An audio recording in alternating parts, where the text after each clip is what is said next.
Do you like to bait your teammate? Do you like to play your own game away from your teammates? Well, if you do, this role is not for you.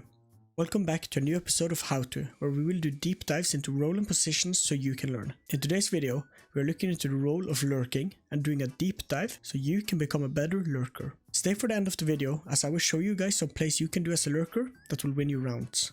First, we need to explain what the job and role of lurking is. Well, let the goat of lurkers get right explain it to you. A lurker is someone who's taking care of the flanks when you're terrorist, someone who tries to see openings in the enemy defense without taking big risks. What this means is that a lurker usually plays by himself on the map. Let's say your team takes banana on Inferno and wants to do a B execute. A lurker would then usually be in A apps holding for a player to rotate or go behind enemy line to surprise them.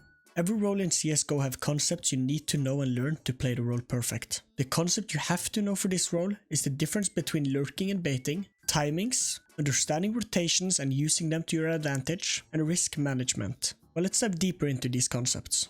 Baiting or lurking. Many see lurkers as baiters. When your team goes A, you will go B and try to have an impact.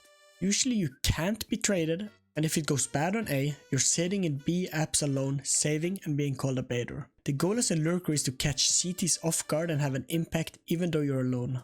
This impact can be to kill a B player while your team is taking A site, or kill a rotator from mid. You should always look to find this impact, but some rounds you just can't, since you might have missed a timing or you get killed before you have done anything. Here you have to understand that some will always call you a baiter and you just have to live through it. Since a good lurk will win games, just look at ROPs on any nuke games. Timings are important. To know when to lurk fast and when to take it slow is important.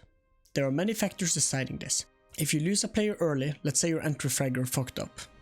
You as a lurker have to now start looking into getting a kill or a trade on the other side of the map. Well, if your entry is successful and gets the opening kill, you as a lurker can slow it down and wait for CTs to take more map control and do a mistake for free kills. The other part of timings is to know when to peek and when not to. Let's say you want to take mid on Inferno. Should you do it early or late in the round? Well, usually later, since the CTs are not holding it like Hawks then, and you might catch a timing, but you have to learn the timing of when to be fast and when to be slow. Understanding rotations are one of the most important skills to learn. Understanding rotations are what sets apart good lurkers and great lurkers. This concept is all about understanding when players have to rotate, so you can cut them off. A good play here could be a nuke. Lurker goes to hot and the rest rushes ramp. If the ramp rush is successful, the lurker have to understand when he need to go to A site and catch A site player rotating to B site.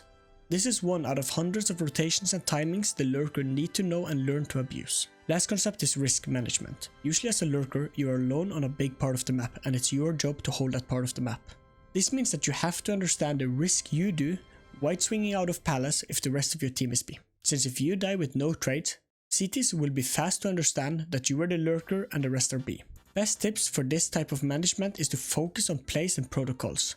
If your team is fast out on B, it's kinda safe for a lurker to push them and try to go for another kill. While if your team is playing very slowly, you should wait until they make contact. You can force a misplay by the CTs. Misconceptions about lurking you have to understand. Lurking equals baiting. We already touched on this, but fast. If you have impact, you're not baiting. If you don't have impact, you are. Lurking is a dead role. No, it's not. Even though teams and players have gotten used to this role and know how to play versus a lurker, it's still a role that is more than playable and will still give you the impact needed to win games. I usually give you some demos to watch, and I would say ROPs and BlameF are good demos on lurkers. I will as well show you some plays you can do in-game to get you guys started on becoming a lurker. So the first lurk play I want to show you is here on A apps. So let's pretend your teammates are going to go B. And they want you to make a distraction on A and try to get a kill. A good play you can do is to go into this door, aim here, aim at this brick that sticks out and left click throw a smoke. Wait for it to drop, and then walk out, like check everything properly. Check pit, check behind here, and then go up here, jump up here, and look now, you have a one way here, and if there's one holding you, you will usually kill him. And here, and like a good way is if you don't see the guy in pit, you can just Molotov it and hold for him to push you. So in pistol, you want to say, you will be in ramp and the rest should go second mid. So what you want to do is just to hold here while they take contact on A. While they do that, you're going to hold for the rotation. And if they do not come and rotate and your teammate says, oh, we're going to wrap B, you can just walk up here and like slowly take banana. It's a very good way, and if you die, you get the info and your teammates from A to B will be getting them. For last lurk play, it's just a normal palace lurk. What you have to remember with this, how you play this Palace Lurk properly, is that you're just gonna hold and not show yourself, take the fight if it comes to you. And you're gonna wait for your teammates to either take mid or B. And when they take a lot of control, you have to understand the A players will have, one of the A players will have to rotate to mid to help. And when this rotation happens, you want to be around here, be able to check everything while he goes. When he rotates, you're not gonna focus the guy playing CT. Will either be here, be triple, be default, ninja, and it could be here or here, and you just slowly take it out.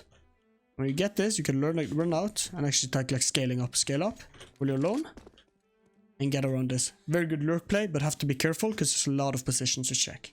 Hopefully this helps you become a better lurker, and if you need coaching, join my Discord in the description and we can set something up. Thanks for watching.